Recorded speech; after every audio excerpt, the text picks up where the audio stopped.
दोस्तों मकर संक्रांति की हम घर में तैयारी है धूमधाम से। और मेरे देख सकते हैं तिल का लाई और मुरही का लाई बना दिया दोस्तों।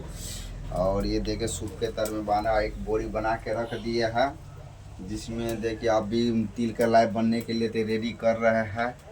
तो आप सब कैसे लगा आप सबको ये लाइव देखने के लिए, तो आप हमारे चैनल को फॉलो लाइक सब्सक्राइब जरूर कीजिएगा।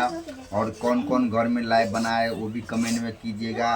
और जिसको जिसको मकर संक्रांति में लाइव खाना हो तो हमारे घर जरूर आइएगा। दही चूड़ा पर बाबू ने भेजल को दही चूड़ा तोहर बाप के तो इसी गाने के रील बना के लोग और बहुत अभी बना रहा है मकर संक्रांति में। तो खास करके पर्व है और बहुत अच्छा लगता है कि दही चूड़ा का जो बनते हैं वो अच्छा लगता है। ये भी गीत को एंजॉय कीजिए और इसी तरह का ब्लॉग देखने के लिए हमारा चैनल पे बने रहिएगा आप सब।